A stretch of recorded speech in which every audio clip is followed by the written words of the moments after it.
बच्चों, आज हम देखेंगे कि पत्र लेखन। तो पत्र लेखन क्या है? एक कला है। इसके द्वारा हम सिर्फ अपने विचारों या कहीं आदान प्रदान ये सूचना ही नहीं देते, बल्कि जब हम पत्र लिखते हैं तो इससे हमारे व्यक्तित्व की भी झलक मिलती है। इसलिए जो हम पत्र लिखते हैं वह कैसी होनी चाहिए, उसमें पत्र लेखन की कुछ विशेषताएं होती हैं, उसको हम ध्यान में देखेंगे कि इसकी भाषा स्पष्ट होनी चाहिए, सरल एवं शालीन होनी चाहिए। ये विषय वस्तु जो होता है उसका वह पूर्ण और स्पष्ट होनी चाहिए, यानी कि जिस भी विषय पर हम लिखते हैं पत्र वह पूर्ण रूप से स्पष्ट होनी चाहिए। अनावश्यक बातों का उसमें हमें समावेश नहीं करना चाहिए, और जिसके लिए पत्र लिखा जाए उसके स्तर का पूर्ण ध्यान रखना चाहिए, यानी कि हम किसके पास पत्र लिख रहे हैं तो वहाँ हम उसको देखते हुए जो है हम उस बात का हम ध्यान रखेंगे। और जो हमारे जो है वाक्य क्या होने चाहिए, छोटे छोटे होने चाहिए, ज़्यादा बड़े वाक्यों को लिखने से बचना चाहिए। और पत्र के प्रकार कितने होते हैं? तो पत्र दो प्रकार के होते हैं। पहला होता है औपचारिक पत्र, दूसरा अनौपचारिक पत्र। आज हम पढ़ेंगे औपचारिक पत्र के बारे में। औपचारिक पत्र उन्हीं को लिखा जाता है जिनके साथ हमारा व्यक्तिगत संबंध नहीं होता है। व्यक्तिगत संबंध यानी कि वह हमारे सगे संबंधी नहीं होते हैं, और ये पत्र प्रायः किसी विभागीय अधिकारी के लिए लिखे जाते हैं या एक विभाग से दूसरे विभाग के लिए लिखे जाते हैं।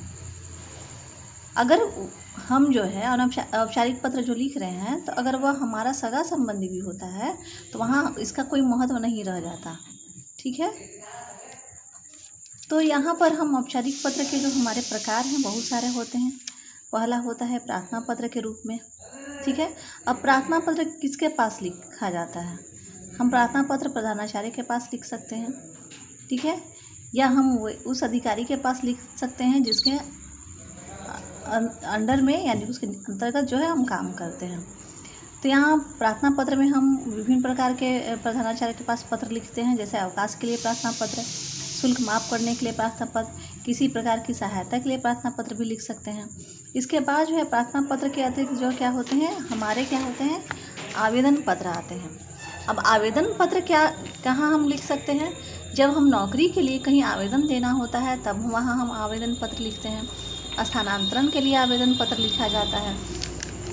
कुछ पत्र जो है शिकायती पत्र होते हैं, तो यहाँ शिकायती पत्र हम अधिकारियों से शिकायत जब हमको करनी हो तब यहाँ हम शिकायती पत्र वह कहलाता है। जैसे कि मान लीजिए कि हमें विद्युत विभाग अधिकारी के पास पत्र लिखना है, क्योंकि हम बिजली के अनियमित कटौती से परेशान होकर के हम वहाँ शिकायती पत्र लिख रहे हैं तो वह शिकायती पत्र कहलाएगा। संपादकीय पत्र लिखते हैं, संपादक के नाम पत्र। अगर हम किसी भी चीज़ को प्रमुखता से किसी भी समाचार पत्र में, ठीक है, देना चाहते हैं तो हम संपादक के नाम पत्र लिख सकते हैं। शुभकामनाएं पत्र भी होती हैं, जैसे कि किसी अधिकारी द्वारा किसी की उन्नति आदि पर शुभकामनाएं पत्र लिखा जाता है। धन्यवाद पत्र हम लिख सकते भी इसके अंतर्गत औपचारिक पत्र के अंतर्गत आते हैं।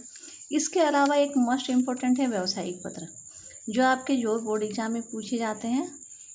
तो बोर्ड एग्जाम में पूछने वाले अधिकांश क्या होते हैं? पहला तो होगा कि आपका आवेदन पत्र पूछा जाएगा, प्रार्थना पत्र पूछा जाएगा, शिकायती पत्र पूछे जाएंगे, संपादकीय पत्र पूछे जाते हैं और व्यावसायिक पत्र पूछे जाते हैं। व्यावसायिक पत्र जो है किसी कंपनी या संस्थान आदि के नाम पर होते हैं। जैसे कि अगर हम यहाँ पर अगर किसी पुस्तक विक्रेता से अगर हमें पुस्तक मंगाना है या हम अगर पुस्तक मंगाते हैं लेकिन वह जो है जो पुस्तक हम मंगाए हैं और उसको वह उसके बदले में दूसरी पुस्तक हमें वहाँ दे दिया है, तो हम वहाँ पर उससे संबंधित वहाँ शिकायत पत्र भी कर सकते हैं, या तो फिर पुस्तक विक्रेता से हम बाई ऑर्डर जो है अगर हमें ऑर्डर करना है तो वह व्यावसायिक पत्र कहलाता है।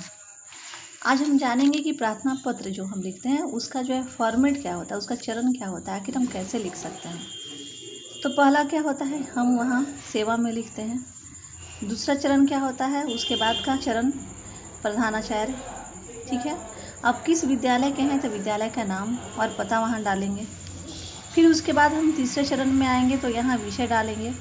फिर उसके बाद चौथे चरण में संबोधन, अगर प्रधानाचार्य हैं तो महोदय, प्रधानाचार्य हैं तो महोदय लिखेंगे। उसके बाद आएंगे विषय वस्तु, यानी कि जो हम विषय है उसका विस्तार करेंगे तो वही विषय वस्तु कहलाता है। उसके बाद जब हम विषय वस्तु जब हम लिख लेंगे तो उसके बाद जो है हम वहाँ धन्यवाद ज्ञापन करेंगे, यानी कि धन्यवाद। उसके बाद स्वनिर्देश, यानी कि स्वनिर्देश यानी कि अपना वहाँ हम परिचय देंगे कि हम क्या है। अगर हम प्रधानाचार्य के पास पत्र लिख रहे हैं तो स्वनिर्देश में क्या लिख सकते हैं, कि आपकी आज्ञाकारी शिष्या या आपकी आज्ञाकारी छात्रा अपने नाम और हस्ताक्षर, कक्षा और अनुक्रमांक यानी कि रोल नंबर और उसके बाद दिनांक, तो ये होते हैं, ये हैं हमारे प्रधानाचार्य के पास जो हम प्रार्थना पत्र लिखते हैं उसका ये प्रारूप है। इससे संबंधित एक हम देखते हैं पत्र। मैंने यहाँ एक पत्र लिया है कि विद्यालय में पुनः प्रवेश के लिए प्रधानाचार्य को प्रार्थना पत्र लिखिए। अब मैंने यहाँ क्या किया कि सेवा में, जैसा कि मैंने प्रथम चरण में बताया, उसके बाद प्रधानाचार्य महोदया, चूँकि यहाँ प्रधानाचार्य के पास पत्र लिखना है इसलिए मैंने यहाँ किया प्रधानाचार्य महोदया। BNT संत मेरी स्कूल, आप जो इस स्कूल के लिए अगर दिया रहेगा तो उसी स्कूल का नाम यहाँ डालेंगे। अगर स्कूल का नाम नहीं दिया रहेगा तो वहाँ अपने अनुसार हम वहाँ नाम डाल सकते हैं। तो यहाँ देखिए कि विद्यालय का नाम एवं पता, उसके बाद विषय डालेंगे, पुनः प्रवेश हेतु प्रार्थना पत्र। जब हम विषय डालेंगे तो एक लाइन यहाँ देखिए हमारा गैप कर देंगे, ठीक है। उसके बाद जब हम संबोधित करेंगे तो हम यहाँ एक लाइन गैपिंग करेंगे। उसके बाद ये जो है हमारा, ये क्या है, विषय वस्तु है, यानी कि विषय का जो हम विषय लिखे हैं उसका क्या है, एक पूरा विस्तार है। तो जो हमारा विषय का जो विस्तार होता है वह लगभग 2 से 3 चरण में होता है, ठीक है ना। अगर हम 2 चरण में लिखते हैं तो भी ठीक है, लेकिन हम 1 चरण में लिख करके इसको हम समाप्त नहीं कर सकते हैं, ठीक है। 2 चरण में हमने यहाँ लिखा है, आप अगर चाहें तो 3 चरण में भी इसको लिख सकते हैं। अब देखिए कि जब हम पैराग्राफ यहाँ चेंज करना होता है, अब देखिए कि 1 चरण की समाप्ति यहाँ हो चुकी है, तो मैंने दूसरा चरण यहाँ कहाँ से स्टार्ट किया, यहाँ से। क्योंकि अब पहले क्या प्रचलन में था कि पैराग्राफ चेंज करते थे तो यहाँ से लिखते थे। अगर आप यहाँ से भी लिखेंगे तो आपका यहाँ गलत नहीं होगा, लेकिन पैराग्राफ चेंज करना आवश्यक है। तो मैंने यहाँ, चूँकि मैंने जो फॉर्मेट लिया है वह जो है, अब जो फॉर्मेट चला हुआ है सीधे एक लाइन में होती है, इसलिए मैंने एक लाइन छोड़ दिया। उसके बाद मैंने यहाँ लिखा, उसके बाद मैंने यहाँ धन्यवाद दिया, सर धन्यवाद। उसके बाद जो है स्वनिर्देश, यानी कि आपके स्वनिर्देश यानी कि अपने बारे में निर्देश देना है कि हम वहाँ है क्या, तो आपकी आज्ञाकारी शिष्या, नाम एवं हस्ताक्षर। चूँकि अगर आप बोर्ड एग्जाम से संबंधित है तो वहाँ क ख ग लिख सकते हैं, ठीक है। कक्षा, अनुक्रमांक, दिनांक यहाँ डालेंगे, ठीक है। तो इस तरह से हमारा ये था प्रार्थना पत्र। उसके बाद अब हम देखेंगे, ठीक है, आवेदन पत्र। आवेदन पत्र जो होते हैं वह किसी सरकारी या गैर सरकारी कार्यालय में रिक्त पद के लिए लिखे जाते हैं। यानी कि अगर किसी भी सरकारी या गैर सरकारी अगर कार्यालय है, ऑफिस है, तो वहाँ अगर रिक्त कोई पद पड़ा हुआ है, जैसे कि अगर शिक्षक का ही पद है, तो वहाँ जो है अगर हम आवेदन देते हैं तो वह आवेदन पत्र कहलाते हैं। तो इसके चरण को हम देखेंगे, जैसे कि पहला लिखेंगे सेवा में अधिकारी के पद का नाम लिखेंगे, यानी वह किस पद पर है, जिस अधिकारी के पास हम पत्र लिख रहे हैं उसका पद क्या है उसको डालेंगे। फिर जो है हम जिस कार्यालय में हम पत्र लिख रहे हैं उस कार्यालय का नाम एवं पता। उसके बाद जो है विषय डालेंगे, फिर संबोधित करेंगे, संक्षिप्त विवरण यानी सूचना स्रोत के साथ, यानी कि जो हमारी बायोडाटा है, ठीक है ना, उसको हम लिखेंगे। क्योंकि चूँकि हम आवेदन पत्र दे रहे हैं इस वजह से यहाँ पर जो है कि हमने मैट्रिक का किस वर्ष उत्तीर्ण किया, कितने % से उत्तीर्ण किया, हमारे प्राप्तांक क्या थे। उसके बाद व्यक्तिगत संक्षिप्त विवरण, इसके अलावा हमारे पास और क्या है, यानी कि जो हमने मैट्रिक किया, इंटर किया, ग्रेजुएशन किया, PG किया, उसके अलावा जो है हमारे पास और क्या जो है एक्स्ट्रा है, ठीक है, अनुभव, उसको हम यहाँ डाल सकते हैं। उसके बाद हम पत्र का समापन करेंगे।